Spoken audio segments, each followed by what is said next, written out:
આ વાસ્તવિક સમા કહેવામાં આવતી નથી. સામાન્ય લૌકિક જનોના વ્યવહારમાં જે સમાનું સ્વરૂપ ચાલતું હોય છે એવી સમાનું વર્ણન આ 4 બોલથી આમાં કરવામાં આવ્યું છે. જેમ નિર્બળ મનુષ્ય સબળાનો વિરોધ ન કરે તેમ હું ક્ષમા કરું તો મને કોઈ હેરાન ન કરે એવા ભાવથી ક્ષમા રાખવી તે બંધનું જ કારણ છે. આને ખરેખર ક્ષમા કહેવામાં આવતી નથી. પણ આવી ક્ષમા કરવામાં આવે અને કોઈ ક્રોધની મંદતા કરે તો એને શુભ ભાવ રૂપી પુણ્ય બંધ કહેવામાં આવે છે. કેમ કે તેમાં ક્રોધાદી કરવાની તો ભાવના ટળી નથી. આવી ક્ષમામાં ક્રોધાદી કરવાની ભાવના ટળી નથી. તો ભયથી અને બીકથી ક્રોધને દબાવે છે. ભયથી અને બીકથી કે હું ક્રોધ કરીશ તો આમ થશે, આવો ક્રોધ કરીશ તો આમ થશે, એટલે મારે ક્રોધ નથી કરવો. એવી રીતે એ ભયપૂર્વક ક્રોધથી ડરવાપૂર્વક છે ને એ ક્ષમા કરે છે. એવી ક્ષમાને વિતરાગી ક્ષમા આચાર્ય ભગવાન જીનેન્દ્ર પરમાત્મા કહેતા નથી. વિતરાગી ક્ષમા તો પોતાના સુધાર્થના અવલંબન પૂર્વક સમ્યક દર્શન જ્ઞાન ચારિત્રાણી મોક્ષ માર્ગ પ્રગટ કરી અને સાચું છઠ્ઠું પુસ્તાન જે મુનિરાજને વર્તતું હોય છે એની ચારિત્ર દશાનું ઉત્કૃષ્ટપણું આવે એને ખરેખર વાસ્તવિક વિતરાગી ક્ષમા કહેવામાં આવે છે. બાકીની જે આ 4 ક્ષમા બતાવે છે એ શુભ ભાવનો ક્ષમા છે. કારણ કે કેમ કે તેમાં ક્રોધાદી કરવાની ભાવના તો ટળી નથી. મારું સ્વરૂપ જ ક્રોધ પ્રસંગે ક્રોધ કરવાનું નથી. હું તો જ્ઞાન જ કરનાર છું એવા ભાન વગર ક્રોધ સ્વરૂપે મારું ક્રોધ પ્રસંગે ક્રોધ કરવાનું મારું સ્વરૂપ નથી, પણ હું તો જ્ઞાન જ કરનાર છું એવું ભાન જેને વર્તતું નથી એને ક્યારેય પણ ક્ષમા ધર્મ પ્રગટ થતો નથી. પણ શુભ રાગરૂપ ક્ષમા હોય તે બંધનું કારણ છે પણ ધર્મ નથી. આ સરળ બોલ છે પણ લૌકિક વ્યવહારમાં આવી જ રીતે લોકો ક્ષમાને આદરપૂર્વક જાણતા હોય છે. ખરેખર એ વાસ્તવિક ક્ષમા કહેવામાં આવતી નથી. ક્ષમાનો અર્થ જ વિતરાગતા છે. 10 ધર્મનો જે અર્થ છે એ વિતરાગતા પૂર્વક હોય છે. જ્યાં વિતરાગપણું ન હોય ત્યાં રાગપણું વર્તતું હોય છે. રાગપણું જ્યાં વર્તતું હોય ત્યાં વાસ્તવિક ક્ષમા કદી ઉદ્ભવિત થઈ શકતી નથી. એટલે જ્ઞાનીઓ કહે છે કે તું ક્રોધાદી ભાવ ચાલતો હોય તો એને જાણ, પણ ક્રોધથી મારું જુદું સ્વરૂપ છે. હું તો માત્ર જાણનાર તત્વ છું. ક્રોધ મારી પર્યાયમાં અત્યારે વર્તે છે પણ હું જાણનાર તત્વ ભગવાન આત્મા છું એમ એને જાણી અને પછી એને જાણવાનું છોડી અને તારા સુધાર્થાને જાણ તો તને વિતરાગતાની પ્રગટતા થશે. ક્રોધ આવે છે એને કોઈ રોકી નથી શકતું. ક્રોધને કોઈ દૂર નથી કરી શકતું. કારણ કે એક સમયની પર્યાયમાં સમયવર્તી ક્રોધનું પરિણામ ચાલતું હોય છે કે કોઈ બીજો જીવ કોઈ એક જીવને ક્રોધ કરાવી શકતું નથી. કોઈ નિંદાના શબ્દો આવે તો કોઈ જીવ ક્રોધ કરે છે એવું બિલકુલ નથી. નિમિત્ત નૈમિત્તિક સંબંધથી એવું દેખાતું હોય છે પણ ખરેખર સ્વરૂપ એવું નથી. સ્વરૂપ એવું છે કે પોતાના સ્વભાવનો જ્યાં સુધી આદર નથી કરતો, પોતે જાણનાર તત્વ તરીકે નથી રહેતો અને એમાં લેપાઈ જાય છે ત્યારે ખરેખર ક્રોધની ઉત્પત્તિ જન્મે છે. 10 જીવો ઉભા હોય અને સામેવાળો એક જીવ બધાની નિંદા કરતો હોય તો બધાને ક્રોધ નથી આવતો. કોઈ જીવને ક્રોધ આવે છે, કોઈ જીવ મૌન રહે છે. તો સામેવાળાથી જો ક્રોધ થતો હોય, પરથી જો મારી પર્યાયમાં ક્રોધનું સ્વરૂપ પ્રગટ થતું હોય તો જેટલા જીવો હોય એ બધાને ક્રોધ થવો જોઈએ.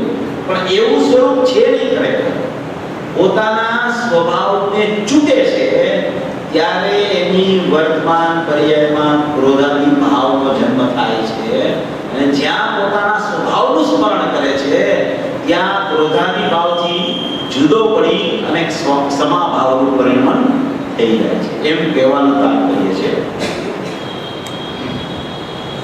ક્રોધ પ્રસંગે ક્રોધ કરવાનું નથી, કોઈ પ્રસંગે ક્રોધ કરવાનું નથી, હું તો જ્ઞાન જ કરનાર છું એવા ભાન વગર કદી પણ સમા ધર્મ હોય નહીં. પણ સુખ રાગરૂપ સમા હોય તે બંધનું કારણ છે, પણ ધર્મ નથી. હું ક્ષમા કરું તો બીજા તરફથી મને લાભ થાય એવા ભાવથી શેઠ વગેરેનો ઉપસહન કરે અને ક્રોધ ન કરે તે પણ ખરી ક્ષમા નથી. આ બધી સુખ ભાવ પ્રવૃત્તિની ચર્ચા ચાલે છે. હું ક્ષમા નહીં કરું તો કર્મ બંધાશે અને નરક આદિ દુર્ગતિમાં જવું પડશે. જો આ ભય છે, આ ભય એને ચાલે છે. ખરેખર એને ક્ષમા રૂપ પરિણામનો ભાવ નથી, પણ હું જો ક્ષમા ભાવ રૂપ નહીં પરિણમું તો મને નરક ગતિ મળશે, મારે કર્મ બંધાશે, દુર્ગતિ મારી થશે. એવા ગતિના ભયથી ક્ષમા કરવાનો પ્રયત્ન કરે છે. ખરેખર એક ક્ષમા નથી, વિતરાગી ક્ષમા નથી. એટલે એમ કહે છે કે હું ક્ષમા નહીં કરું તો કર્મ બંધાશે અને નરક આદિ દુર્ગતિમાં જવું પડશે, માટે હું ક્ષમા કરું તો કર્મ બંધન અટકે એવા ભાવથી ક્ષમા કરે તે સાચી ક્ષમા નથી. તે ક્ષમા તો બંધનું કારણ છે. આ ત્રણ. બચ્ચો, ક્રોધાદી ન કરવા એવી વિતરાગની આજ્ઞા છે. વિતરાગી ભગવાન જીનેન્દ્ર પરમાત્મા એમ કહે છે કે ક્રોધાદી ન કરવા. સમયસારની ગાથા આવે છે 181, 82 ને 83 નંબરની ગાથા સબર અધિકાર. એમાં પેલી જ ગાથા એવી છે કે ઉપયોગમાં ઉપયોગ છે, ઉપયોગ નહીં ક્રોધાદી. ઉપયોગમાં ઉપયોગ છે એટલે ઉપયોગ એટલે જ્ઞાન, અને એમાં ઉપયોગ છે એટલે એમાં આત્મા છે. ઉપયોગમાં ઉપયોગ છે, ઉપયોગ નહીં ક્રોધાદીમાં. જ્યાં સુધી ઉપયોગ ક્રોધાદીમાં વર્તે છે ત્યાં સુધી ઉપયોગ આત્મામાં નથી વર્તતો, અને જ્યાં ઉપયોગ આત્મામાં વર્તે છે તો એ ઉપયોગ ક્રોધાદીમાં નથી વર્તતો. એનું નામ ક્ષમા કહેવામાં આવે છે. એની આગળ ઉત્તમ ક્ષમા લગાવ્યો છે. ઉત્તમ એટલે વિતરાગતાપૂર્વક, સમ્યક દર્શનપૂર્વક એને ઉત્તમ ક્ષમા કહેવામાં આવે છે. આ બધી છે ને એ માત્ર ક્ષમા છે. આની આગળ ઉત્તમ શબ્દ નથી લગાવ્યો. ઉત્તમ ક્ષમા કોને કહેવાય? વિતરાગતાપૂર્વક હોય એને ઉત્તમ ક્ષમા કહેવામાં આવે છે. ક્રોધાદી ન કરવા એવી વિતરાગની આજ્ઞા છે, અને શાસ્ત્રોમાં પણ તેમ કહ્યું છે. માટે મારે ક્ષમા કરવી જોઈએ. વિતરાગી જીનેન્દ્ર પરમાત્મા કહે છે, શાસ્ત્રોમાં એવું વર્ણન આવે છે એટલે મારે તો ક્ષમા કરવી જ જોઈએ. જો હું ન કરું એવી ક્ષમા, જેથી મને પાપ ન બંધાય, એવી ક્ષમા કરું તો મને પાપ ન બંધાય. પણ શા માટે વિતરાગી પરમાત્માએ કીધું છે? એટલા માટે મને કોઈ કહે એટલે મારે ક્ષમા રાખવી, મને કોઈ ન કહે તો મારે ક્ષમા ન રાખવી.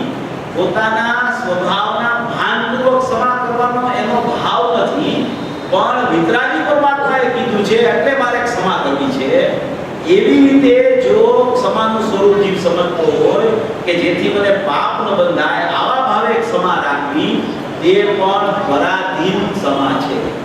પરને આધીન થઈ અને ક્ષમા કરવાનો ભાવ વર્તે તે પણ ખરેખર રાગ છે, તેનાથી ધર્મરૂપી ક્ષમા થતી નથી. હવે તો ઉત્તમ ક્ષમા કોને કહેવાય?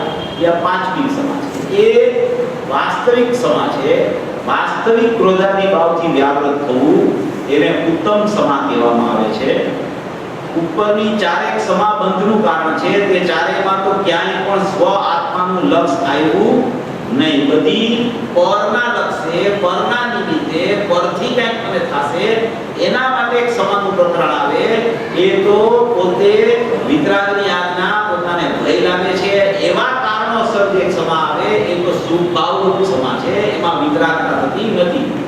એટલે કે તે ચારેમાં ક્યાંય સ્વ આત્માનું તો લક્ષ્ય આવ્યું નહીં, પણ પર લક્ષ્ય જ રાગ ઘટાડીને ક્ષમા રાખી તે સહજ ક્ષમા નથી. જ્યાં સુધી નિમિત્ત હોય સામે ત્યાં સુધી ક્ષમાનો ભાવ આવે. જીનેન્દ્ર પરમાત્માની પ્રતિમા હોય, આચાર્ય ભગવાનનું શાસ્ત્ર સામે હોય, ત્યાં સુધી એને ક્ષમાનો ભાવ આવે, અને જ્યાં નિમિત્ત ખસી જાય ત્યાં ક્રોધ ચાલુ થઈ જાય. એનું નામ વાસ્તવિક ક્ષમા કહેવામાં આવતું નથી. એ પરાધીન ક્ષમા કહેવામાં આવે છે. તો કે છે કે ઉપરની ચારે ક્ષમા બંધનું કારણ છે. તે ચારેમાં ક્યાંય સ્વ આત્માનું તો લક્ષ્ય આવ્યું નહીં, પણ પર લક્ષ્ય જ રાગ ઘટાડીને ક્ષમા રાખી તે સહજ ક્ષમા નથી. સહજ ક્ષમા તેને કહેવામાં આવતી નથી. સહજ એટલે નિરપેક્ષ, કોઈના આધાર વગર, પોતામાં પોતાથી ક્ષમા વર્તે એટલે સહજ ક્ષમા કહેવામાં આવે. સહજ છે ને એ વિતરાગતાનું દ્યોતક છે. ઉત્તમ ક્ષમા તો સહજ વિતરાગતાનું છે. આત્માના સ્વરૂપને ભૂલી અને પુણ્ય પાપની રુચિ કરવી તે મહાન ક્રોધ છે. જો આત્માના સ્વરૂપને ભૂલી જાય અને પુણ્ય પાપની જ રુચિ એને ચાલ્યા કરે, એમ કે હવે 10 ધર્મના પર્યુષણ કરવા આવ્યા છે તો 10 દિવસ તો મારે મંદિરે જવું પડશે, એમ તો પૂન પણ નહીં બંધાય. એવા ભાવપૂર્વક જો કોઈ મંદિરમાં પ્રવેશ કરે તો ખરેખર એને વાસ્તવિકપણે ક્ષમા ભાવ વર્તે એવો ભાવ પણ આવ્યો નથી. એ ખરેખર તો વાસ્તવિકપણે પુણ્યની બદલે પાપનો બંધ પડે છે, એમાં મિથ્યા એવી કોઈ સ્થિતિ છે.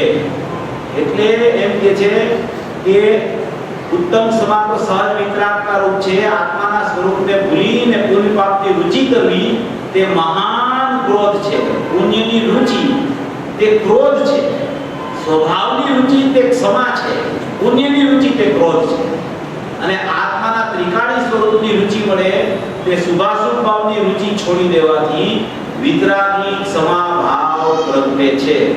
સ્વભાવની રુચિ કરે અને શુભાશુભ ભાવની રુચિ છૂટી જાય તેને વિતરાગી ક્ષમા ભાવ પ્રગટે છે. મુનિ દશામાં શરીરને સિંહ વાઘ ખાઈ જતા હોય છતાં તે તરફની કોઈ લાગણી જ ન ઉઠે, અશુભ લાગણી તો ન ઉઠે અને શુભ લાગણી પણ ન ઉઠે, એવી જે આત્માની ઉત્કટ આનંદમય વિતરાગ દશા તે જ ઉત્તમ ક્ષમા છે અને તે જ ધર્મ છે. તેમાં દુઃખ નથી પણ આનંદ છે. આજે તે ઉત્તમ ક્ષમા ધર્મનો દિવસ છે. તેથી શ્રી પદ્મનંદી મુનિએ ઉત્તમ ક્ષમાનું જે વર્ણન કર્યું છે તે આજે અહીંયા વંચાય. આવી રીતે ઉત્તમ ક્ષમા ધર્મની વ્યાખ્યા છે.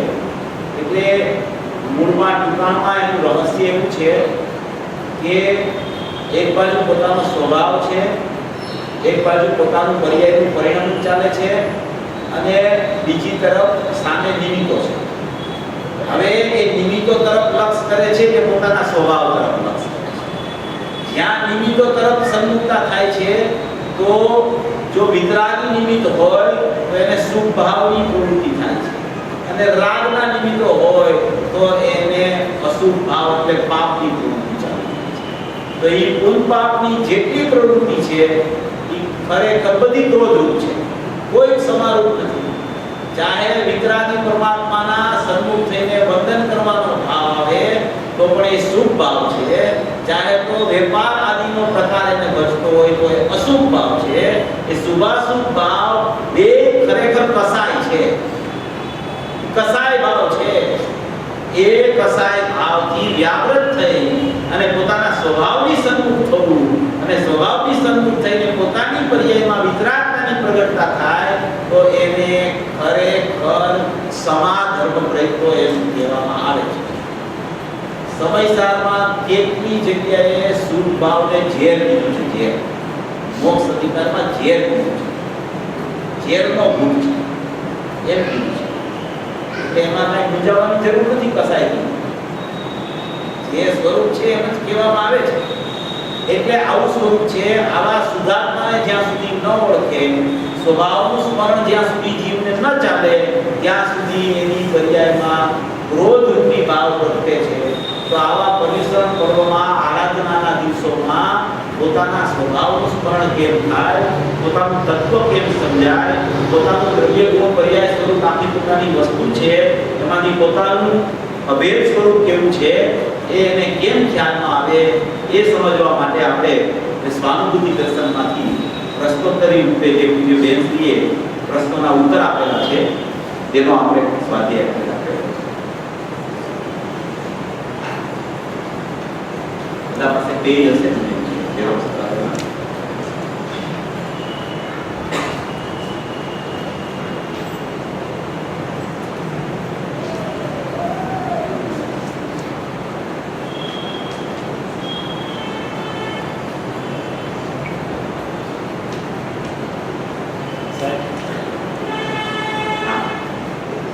પેજ નંબર 16 છે અને પ્રશ્ન નંબર 15 છે.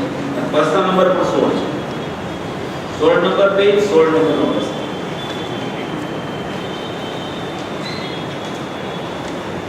પૂજ્ય બેનશ્રી પણ પૂજ્ય ગુરુદેવશ્રીની જેમ ધર્માત્મા થઈ ગયા, તેમને પણ સમ્યક દર્શનની પ્રગટતા થઈ પોતાના સ્વભાવને આશ્રય.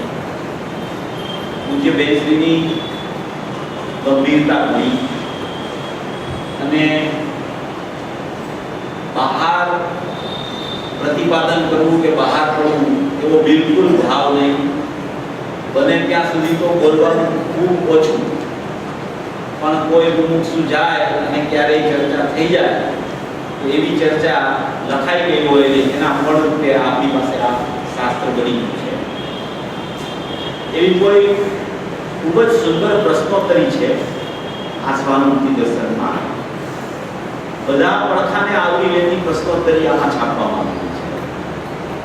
શ્રદ્ધાનું પડખું, જ્ઞાનનું પડખું, ચારિત્ર્યની વિપરીતતા અને સમ્યક ચારિત્ર્યની વિવિધતા, દ્રષ્ટિનો વિષય, જ્ઞાનની સમજણ, પુરુષાર્થ કેવી રીતે ઉપાડવો, પ્રબંધનું સ્વરૂપ શું, આ બધા વિષયો પૂજ્ય બેનશ્રીએ આમાં પ્રશ્નો કરવામાં આવતા એના જવાબો એટલા સુંદર રીતે આપેલા છે કે ક્યાંય કોઈ જીવ ખોટા પક્ષમાં ન ગણાઈ જાય, ક્યાંય એને અશુભ ભાવની બદલે શુભ ભાવ પર્યાયમાં વર્તતો હોય તો એ વર્તતો હોય તો એ સ્વભાવના લક્ષ્ય એનો નિષેધ કરવા માટે તત્પર થાય, પણ અશુભ વચનાર્થે શુભ આવતું હોય તો એને એકદમ એની પર્યાયમાંથી એવું કાંઈ છે જ નહીં એમ કરીને કાઢી ન નાખે.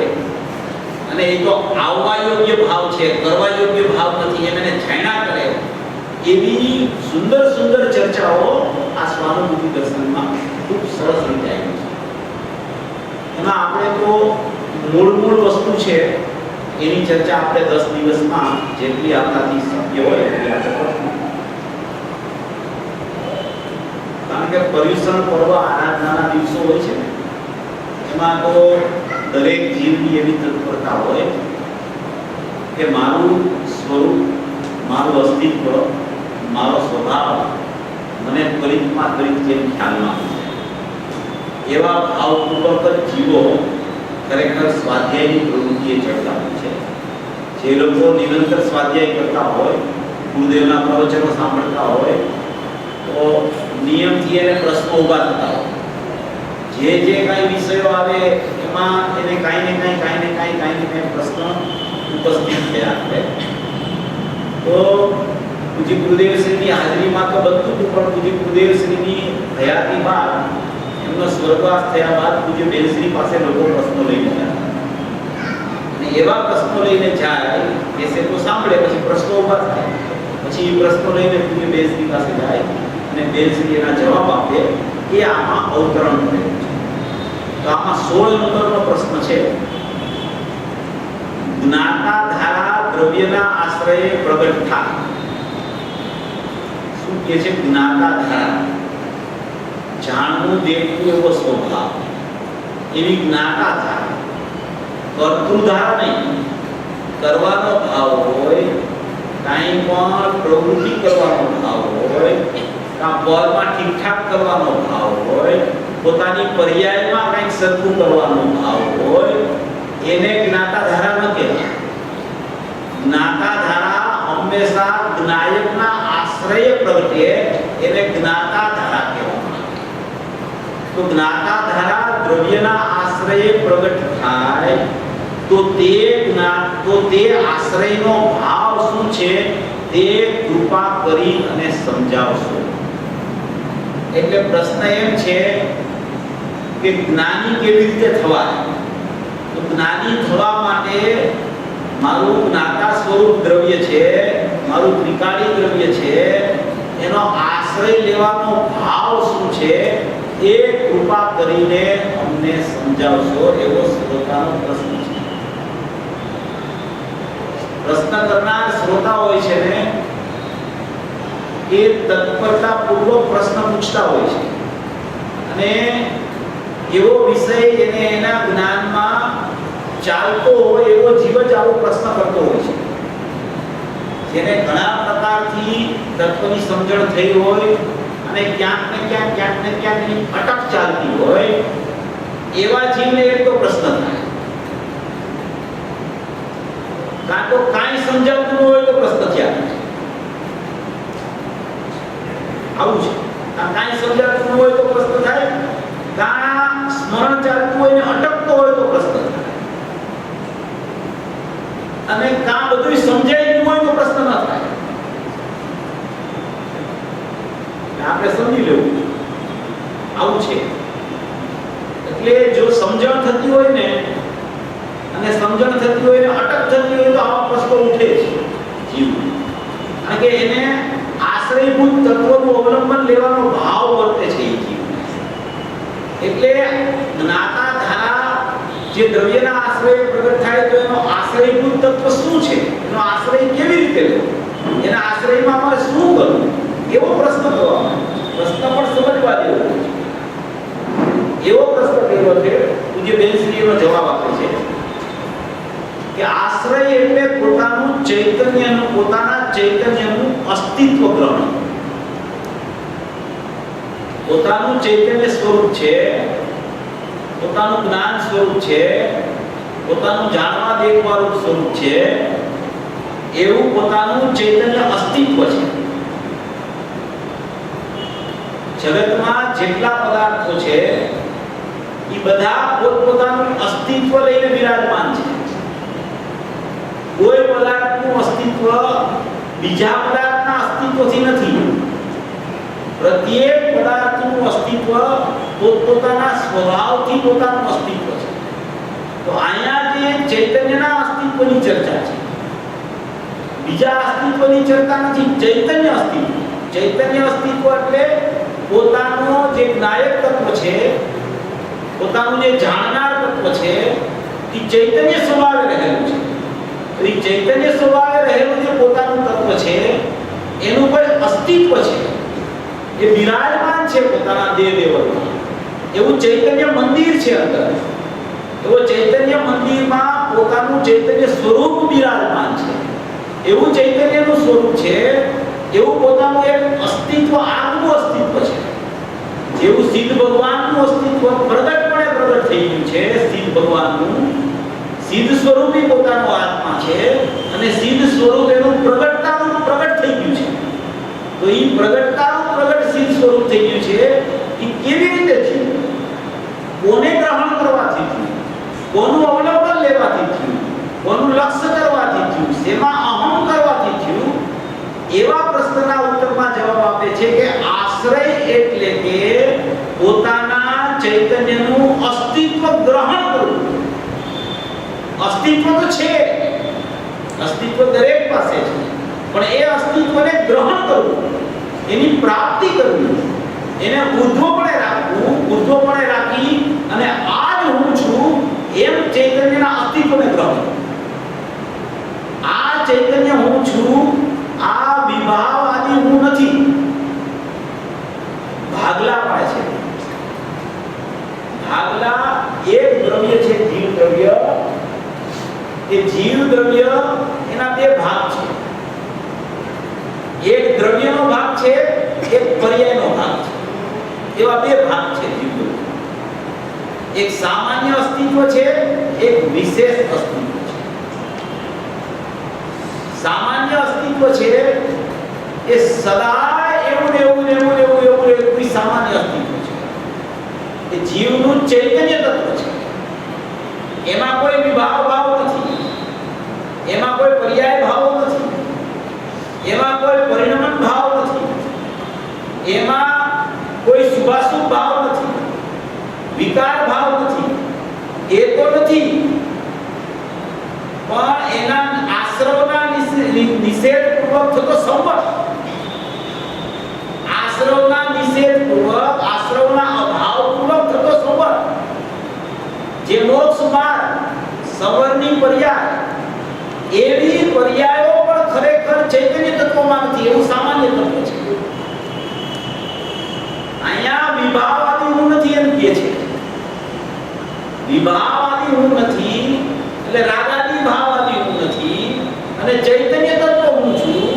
એટલે કે વિભાવાદી ક્યાં ચાલે છે? તો કે પોતાની એક સમય અને ચૈતન્ય તત્વ ક્યાં છે? તો કે ચૈતન્ય તત્વ પોતાનું ત્રિકાળ અસ્તિત્વ છે, પોતાનો ત્રિકાળ જ્ઞાયક ભાવ છે, પોતાનું શુદ્ધ સ્વરૂપ છે. આવા બે ભાવ વાળો કે બે ભાવ વાળો એક આત્મા છે. આત્મા એક છે, એના પડખા બે છે. આત્મા બે નથી તો દ્રવ્ય બે જુદા થઈ જાય. આત્મા એક જ છે પણ એના પડખા બે છે. તો એ બે પડખામાં એક પડખું છે એ ચૈતન્યના અસ્તિત્વ વાળું છે અને બીજું પડખું અત્યારે વિભાવાદીનું પરિણમી. કોઈ પણ પ્રકારનો રાગ વર્તતો હોય, શાસ્ત્ર સ્વાધ્યાયનો રાગ વર્તતો હોય તો એ કેવું પરિણામ છે? વિભાવનું પરિણામ છે. શાસ્ત્ર સ્વાધ્યાય શા માટે કરવા જવું? કે ચૈતન્યના અસ્તિત્વને ગ્રહણ કરવા માટે, ખાલી સાંભળવા માટે નહીં, ખાલી પુણ્ય બંધાય એટલે નહીં, ખાલી 10 દિવસ પર્યુષણ પર્વ છે એટલે નહીં, પણ આવા દિવસોમાં પોતાનું અસ્તિત્વ એને ખબર પડી જાય, પોતાના અસ્તિત્વનું એને ગ્રહણ કેવી રીતે થાય એની વિધિ ખ્યાલમાં આવી જાય, એના માટે જ્ઞાનીઓ બે પડખા બતાવી અને જીવ દ્રવ્યની સિદ્ધિ કરે છે. એક જીવ દ્રવ્ય છે, એના બે પડખા છે, એમાં એક જીવ તત્વ છે એ ઉપાધિ છે અને આશ્રય તત્વ છે એ છે. કેમ કહેવામાં આવે છે? એક જીવ દ્રવ્ય એ પ્રમાણનું દ્રવ્ય છે. તો આમાં બધા અભ્યાસી હોય, ઘણા નવા પણ હોય. નવા હોય એના માટે આ વાત છે, અભ્યાસી હોય એના માટે આ વાત એક જ છે. એક હોય ત્રણ કાળમાં પરમાર્થનો પંથ, તેરે તે પરમાર્થને તે વ્યવહાર સંબંધ. શું કહે છે? એક હોય ત્રણ કાળમાં પરમાર્થનો પંથ, એવા પરમાર્થના પંથની જે પ્રેરણા આપે એને ખરેખર વ્યવહાર સંબંધ કહેવામાં આવે. એને વ્યવહાર કહેવામાં આવે. પરમાર્થના પંથની પ્રેરણા એનું નામ વ્યવહાર છે. એના સિવાય બીજો કોઈ વ્યવહાર નથી એમ કહેવામાં આવે છે. એટલે એક ચૈતન્ય તત્વ છે અને એક આશ્રવ તત્વ છે. હવે એ બે મળીને એક જીવ દ્રવ્ય છે. જે મુસંબી હોય ને, મુસંબી જે ભાઈ દાખલો આપતા હતા તમારે સાંભળ્યું? મુસંબી હોય ને, મુસંબી તો આખી મુસંબી તમે બજારમાંથી લઈ આવો તો તમે ખાઈ ન શકો. ખાવા માટે શું કરવું પડે? છીલકા તો કાઢવા પડે. હવે જો આખી મુસંબી હોય અને આખી મુસંબીને તમે ખાઈ નથી શકતા, એટલે તમે એમ કહી દો કે આ મુસંબી મારા કઈ કામની નથી, આ તો હે છે. તો મુસંબીમાંથી રસ કયો જાય? છીલકાની ભેગો રસ જાય જાય, એને કાઢી ન નાખાય. અને તમારે રસ ગ્રહણ કરવો, રસની પ્રાપ્તિ કરવી હોય તો છીલકાને અલગ કરવા પડે. તો છીલકાને અલગ ન કરો તો રસની પ્રાપ્તિ ન થઈ શકે. એટલે ત્રણ શબ્દ આવે શાસ્ત્રમાં. એક ઉપાદેય શબ્દ આવે, એક હેય શબ્દ આવે અને ત્રીજો જ્ઞેય શબ્દ આવે. આ ત્રણ શબ્દ આવે. તો આખી મુસંબી છે અને આપણે શેમાં નાખશું? ત્રણ આખી મુસંબી છે એને હેય કયો તો રસ ચાલ્યો જાય, એને ઉપાદેય કયો તો છીલકા ખાવા પડે. એ બેમાંથી એક તો આમાં લાગુ પડતું નથી.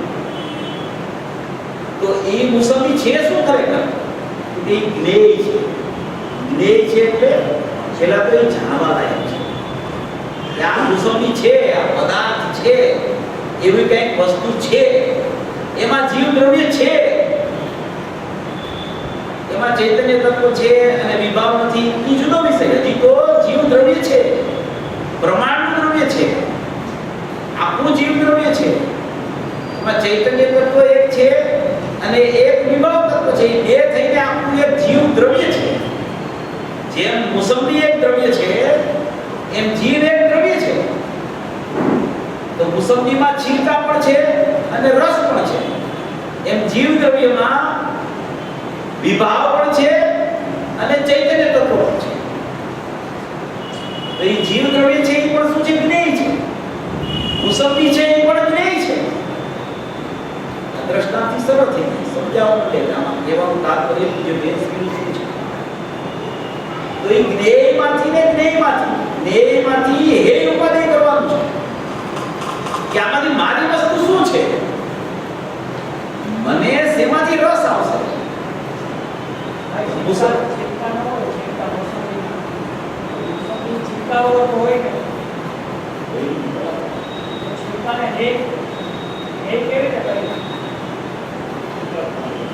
તમે ઘરે જઈ અને મુસંબીમાંથી રસ કાઢી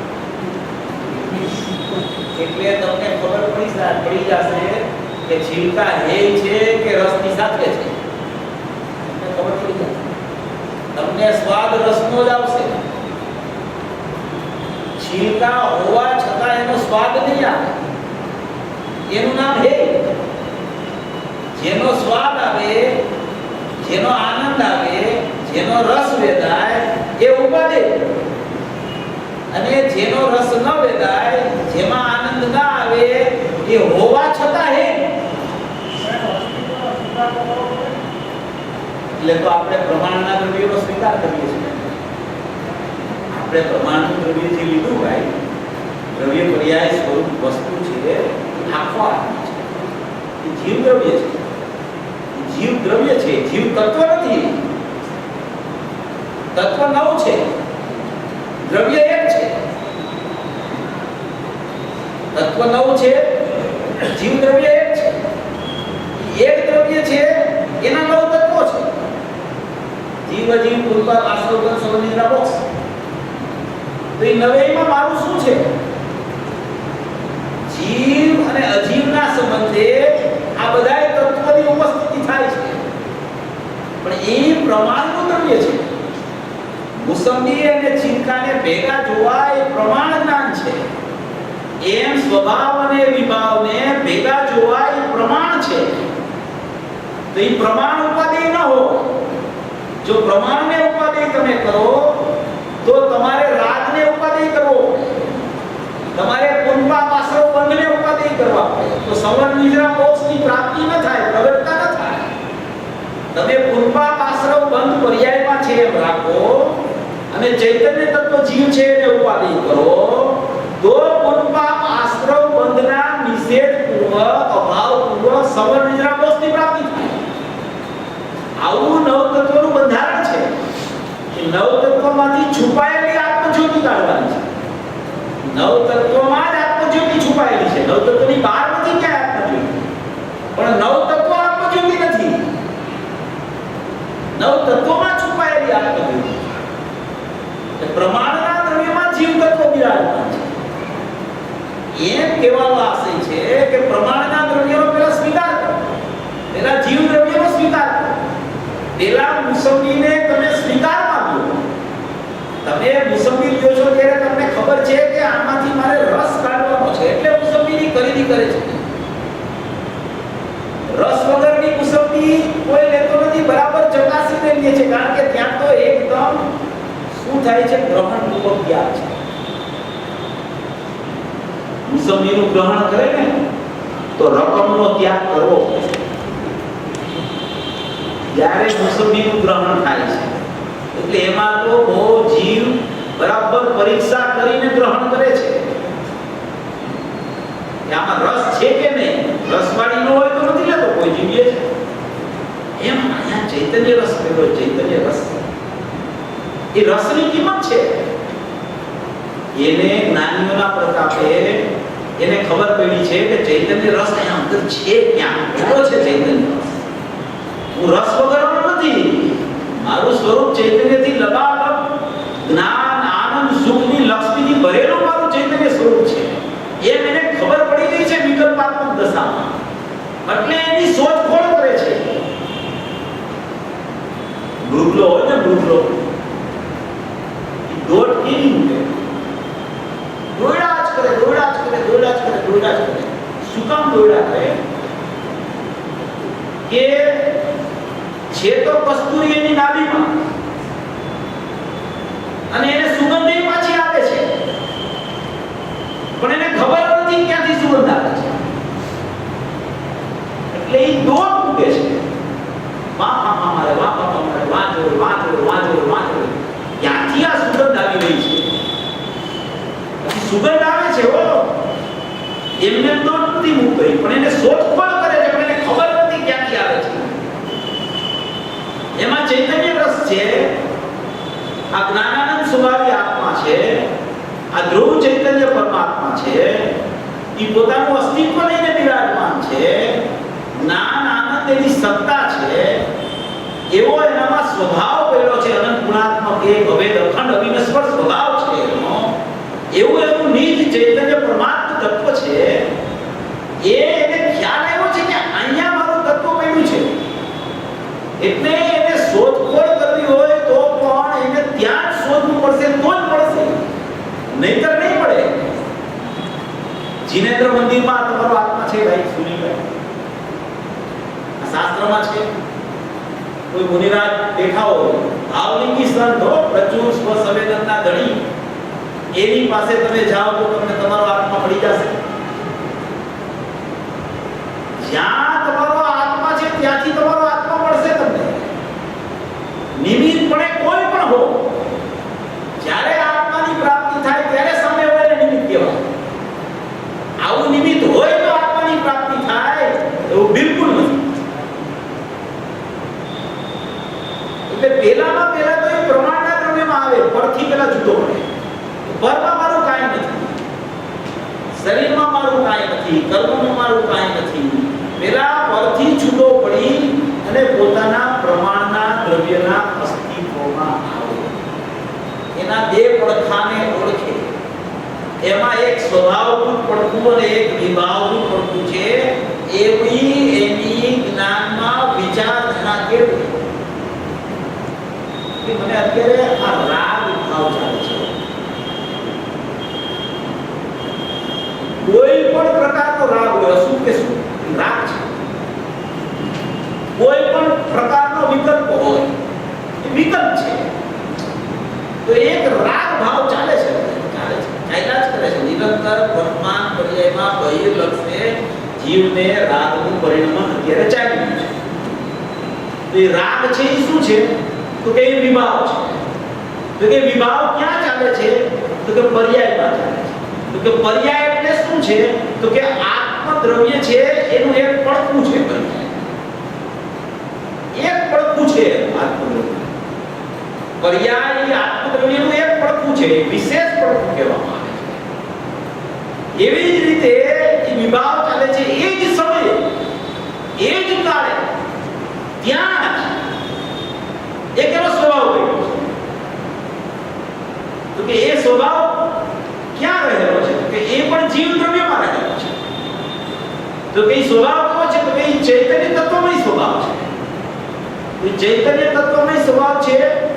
એમાં શું ભરેલું છે? તો કે એમાં અનંત ગુણ ભરેલા છે, અનંત આનંદ ભરેલો છે, અનંત સુખ ભરેલું છે, અસંખ્ય પ્રદેશી આખો આત્મા છે. એની ત્રિકાળના અંદરમાં વિદ્યમાન છે વિસ્તરેલી. એવા અનંત ગુણના ભાવરૂપ છે ઈશ્વર. એક એક પ્રદેશે અનંત ગુણ વ્યાપક થઈને વસેલા છે. એવો મારું ચૈતન્ય તત્વ છે. એનું સામાન્ય પડતું છે, એનો સામાન્ય સ્વભાવ છે, એનો ધ્રુવ સ્વભાવ છે. પર્યાયમાં વિભાવ ચાલે છે એનો ઉત્પાદને રૂપ સ્વભાવ છે. એવું ઉત્પાદને ધ્રુવયુક્તમ સત આપ્યું છે. એ પ્રમાણનું દ્રવ્ય છે. એ મોસંબી છે, ઉત્પાદને ધ્રુવયુક્તમ કહેવામાં આવે છે. ઉત્પાદને ધ્રુવ છે, એ પ્રમાણ છે. એમાં રસ છે એ ધ્રુવ છે, અને જીલતા છે એ ઉત્પાદને વાળા છે. એ પીળા હોય એમાંથી લીલા થવા માંડે છે. રસ એવો ને એવો રહે છે. જે ફરે એ મારી વસ્તુ નહીં, જે કાયમ એ મારી વસ્તુ. એમાં પર્યાયમાં રાગાદી ભાવ, તીવ્ર કસાય, મંદ કસાય, એવા વિભાવ ભાવ જે ચાલ્યા કરે છે. એ ફરતા ભાવ છે. એ ફરતા ભાવ તે મારી વસ્તુ નથી. જે કાયમ સ્થિર ને સ્થિત છે, જે અવિનાશી તત્વ છે, જે એવું ને એવું તત્વ છે, જે ચૈતન્ય તત્વ છે, જ્ઞાન આનંદ ને સુખથી ભરેલું તત્વ છે, એવું અસ્તિત્વ અત્યારે વર્તમાનમાં વિદ્યમાન છે દરેક જીવ પાસે. એને ક્યાંય શોધવા નથી જવાનું બા. બનારસી દાસજી કહે છે સમયસાર પરમાગમની રચના થઈ, એમાં અમૃતચંદ્ર આચાર્યએ 278 કળશ લખ્યા. 278 કળશ ઉપર પાંડે રાજમર્દીએ સમયસાર કળશ ટીકા લીધી અને સમયસાર કળશ ટીકાના કળશ ઉપરથી બનારસી દાસે નાટક સમયસાર. એમાં નાટક સમયસારમાં બનારસી દાસજી એક શ્લોક પ્રમાણે છે. એ છે કોઈ કહે પ્રભુ હેઠે જમી, કોઈ કહે પ્રભુ ક્યાં છે તો કે જમીનની નીચે પ્રભુ છે, હેઠે જમીન. કોઈ કહે પ્રભુ હે ઉપરી આસમાન, કોક કે પ્રભુ ઉપર છે, કોક કે પ્રભુ નીચે છે. કોઈ કહે પ્રભુ હે મંદિર में, कोई कहे प्रभु है जमीन के, कोई कहे प्रभु ऊपरी आसमां के, कोई कहे प्रभु है मंदिर में. मेरो धनी नहीं दूर देशांतर, वही में है वही सूजत नहीं के. मारो धनी ક્યાંય મારાથી દૂર છે નહીં, હું જ પોતે મારો ધણી છું. મારો ધણી ક્યાંય બહાર નથી, મારામાં જ છે ને મને દેખાઈ રહ્યો છે, મને સુગંધ આવે છે એની મારી જ્ઞાનની પર્યાયમાં. છતાં મને વિશ્વાસ નથી આવતો કે મારું આવું અસ્તિત્વ છે, મારું આવું ચૈતન્ય તત્વ છે, મારું નિરાળી તત્વ છે, મારું અભેદ તત્વ છે, મારું વિતરાગી તત્વ છે. નિરાળી એટલે રાખતી હોય એવું મારું તત્વ છે, એવો વિશ્વાસ નથી આવતો જીવને. એટલે આયામની છે કે ચૈતન્યનું અસ્તિત્વ ગ્રહણ કરવું. ચૈતન્યનું અસ્તિત્વ વિદ્યમાન છે વર્તમાનમાં, એ પોતાની પાસે છે, કે બહાર નથી. શોધે છે જીવ બહાર, છે પ્રભુ અંદર પરમાત્મા. એટલે એમ કહે છે કે ચૈતન્યના અસ્તિત્વને ગ્રહણ કરવું. પ્રથમમાં પ્રથમ જીવનું કર્તવ્ય હોય તો ચૈતન્યનું અસ્તિત્વ ગ્રહણ કરવું. એ પહેલામાં પહેલું કર્તવ્ય જીવનું છે. અસ્તિત્વ તો છે દરેક પાસે. અસ્તિત્વ ન હોય એટલે ક્યાંયથી મેળવવાનું હોય, ક્યાંયથી ઉત્પન્ન કરવાનું હોય, ક્યાંય લેવા જવું પડે એમ હોય તો એમાં પુરુષાર્થ કરવો પડે તો ઠીક, પણ એને મળે ખરું ને ન પણ મળે. પણ આ અસ્તિત્વ તો વિદ્યમાન જ છે, પાછું એની પાસે છે. એની પાસે છે એમાં પણ ઘણું દૂર થઈ જાય છે, એ પોતે જ છે. એવું પોતાનું અસ્તિત્વ વિદ્યમાન છે, અત્યારે વર્તમાનમાં છે એની પાસે અસ્તિત્વ. એક ગતિમાંથી જીવ બીજી ગતિમાં જાય, એક ગતિ હોય જીવમાં રહેવાની યોગ્યતાનો કાળ જ્યારે સમાપ્ત થાય, આ પર્યાયમાં મનુષ્ય પર્યાયમાં રહેવાનો જીવની યોગ્યતાનો કાળ જ્યારે પૂરો થાય તો મનુષ્ય પર્યાયમાંથી જીવ અહીં બીજી દેવ પર્યાય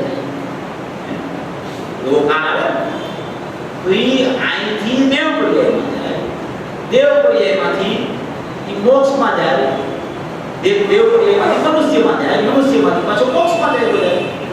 તો એ જે જીવનું ક્ષેત્રથી ક્ષેત્રાંતર, ક્ષેત્રથી ક્ષેત્રાંતર, ક્ષેત્રથી ક્ષેત્રાંતર થાય છે, તો જીવ તો એવો ને એવો છે. ત્યાં જીવ એક જગ્યાએથી બીજી જગ્યાએ ગયો તો જીવમાં કાંઈ ફેરફાર થતો નથી.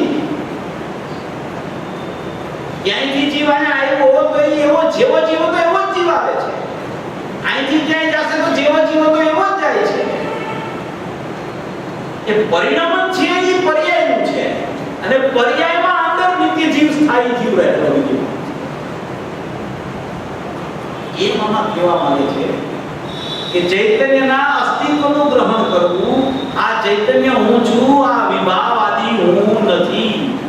એટલે પ્રમાણના દ્રવ્યમાંથી નિશ્ચયનું દ્રવ્ય શોધવા માટે પોતે પુરુષાર્થ કરવો કે મારું ચૈતન્યનું અસ્તિત્વ નવ તત્વમાં છુપાયેલી મારી આત્મજ્યોતિ જ્ઞાન આનંદમય ચૈતન્યથી સબર અને સુખથી ભરપૂર મારી નિજની અંદર વિદ્યમાન છે, એને સ્મરણમાં જે જીવ લેવાનો પ્રયત્ન કરે છે એ સ્મરણ છે એ પર્યાય છે, અને એ સ્મરણમાં એ ચૈતન્ય અસ્તિત્વને લે છે ત્યાં એ પર્યાયમાં એનું અસ્તિત્વ ખ્યાલમાં આવે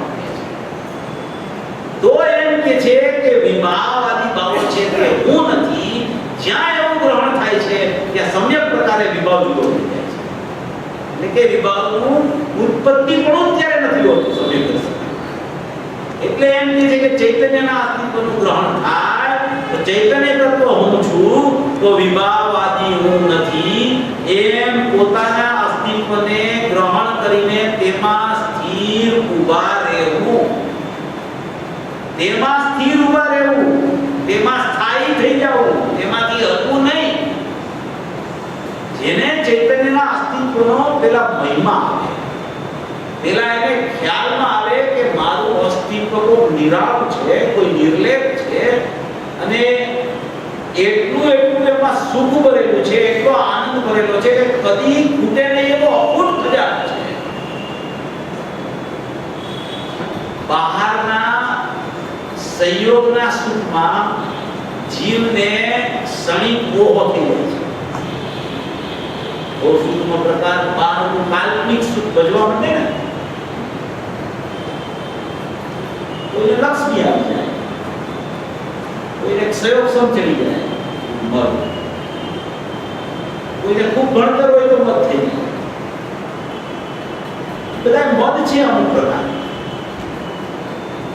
એમાં એને આનંદ આવવા મળે, કેવો કાલ્પનિક આનંદ છે. અમને તો કે આમાંથી બહાર નીકળવું ગમતું જ નથી, અમને આમાં એટલી બધી મજા આવે છે કે વાત હવે એવો જે બહારનો કાલ્પનિક આનંદ છે એમાં એને સુખબુદ્ધિ ભાસે છે અનાદિથી. હવે આ ચૈતન્યનો આનંદ, ચૈતન્યનું અસ્તિત્વ, એનું સુખ, એનો આનંદ, એનો એક અંશ પણ જો એને ખ્યાલમાં આવવા માંડે ને તો એ અંશીમાંથી કદી બહાર ન નીકળે, એટલે એમ કહે છે કે સદાય ક્યાં ઊભું રહેવું, ત્યાંથી બહાર ન નીકળવું. જે જીવને આત્મા સમજાઈ જાય, આત્મા ખ્યાલમાં આવવા માંડે, આત્માની જરૂરિયાત લાગે, પેલા જરૂરિયાત લાગવી જોઈએ. જીવને સવારથી સાંજ સુધીના બધા કાર્યક્રમો વ્યવસ્થિત ચાલતા હોય ને, પોતાના શરીર ઠીકઠાક ચાલતું હોય, શરીર સાથ આપતું હોય, સંયોગોમાં પ્રતિકૂળતા ન આવતી હોય, તો આવું ચૈતન્યનું અસ્તિત્વ ગ્રહણ કરવાની એને શા માટે એને પ્રયત્ન થાય? બધા કાર્યો બરાબર ચાલ્યા કરે છે, ચૈતન્યના અસ્તિત્વની જરૂરિયાત કેવી રીતે લાગે?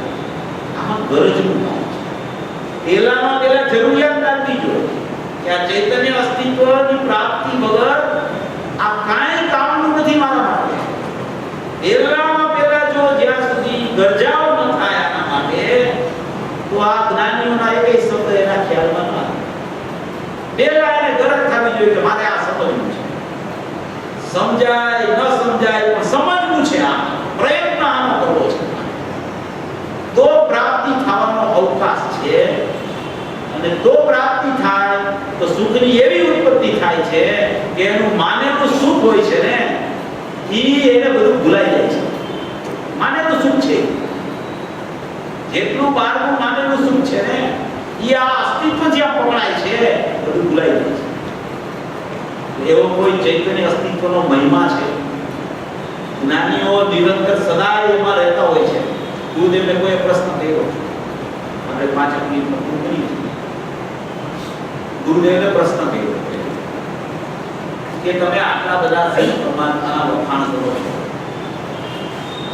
તમે રોજ કેસેટમાં એમ કહો છો કે શિવ પરમાત્માનું સુખ આવવું, અને તારો સ્વભાવ એ સિદ્ધ જેવો છે, તું સિદ્ધથી જરાક જુદો પડ્યો તો કર્તૃત્વમાં ચાલ્યો જાય, એવા સિદ્ધ પરમાત્મા છે. તો એ આખો દિવસ કરતા શું હશે? એવો પ્રશ્ન છે ખરેખર કરેલો કે આખો દિવસ સિદ્ધ પરમાત્મા શું કરતા હશે? અમારે તો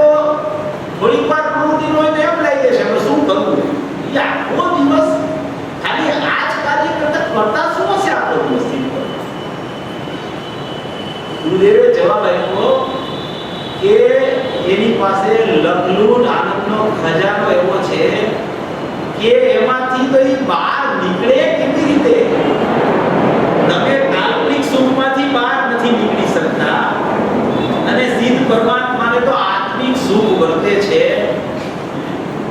પરિપૂર્ણ સુખ વર્તે છે, પરિપૂર્ણ આનંદ વર્તે છે, તો એ એમાંથી બહાર કેવી રીતે આવે? એ તો એમાં સદાય આળોટાયેલા રહે છે ભાઈ.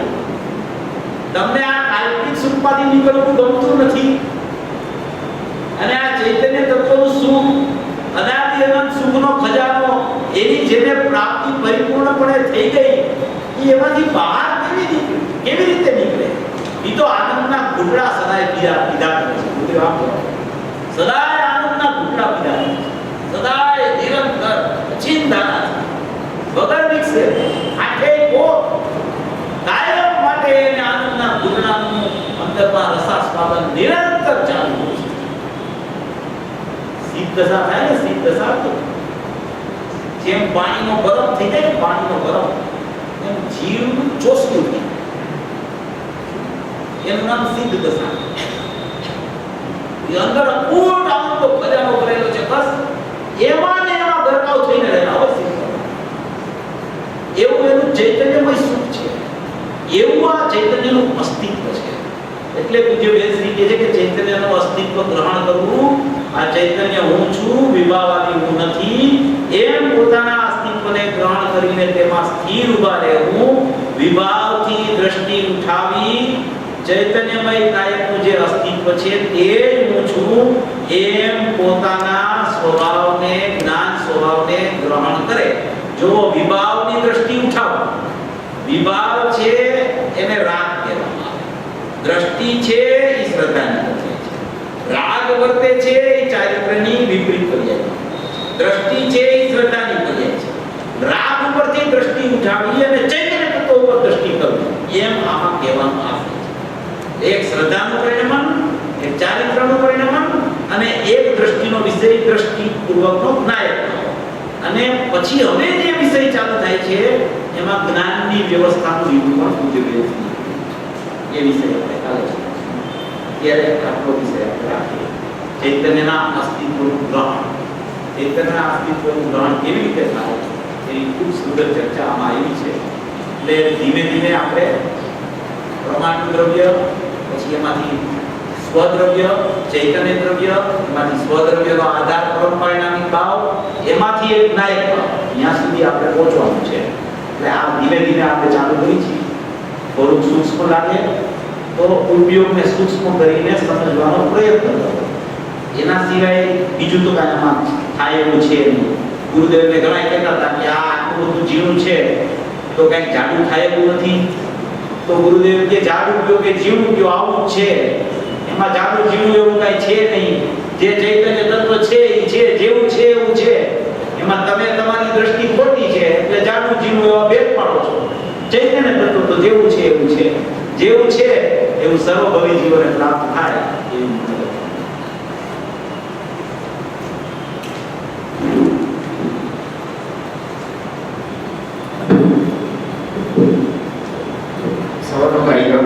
સવારે 7:20 પૂજા, 8:30 થી 9:30 પૂજ્ય ગુરુદેવશ્રીનું શ્રી દેવ પ્રવચન અને 9:30 થી 10:30 સમયસાર પ્રસાદી.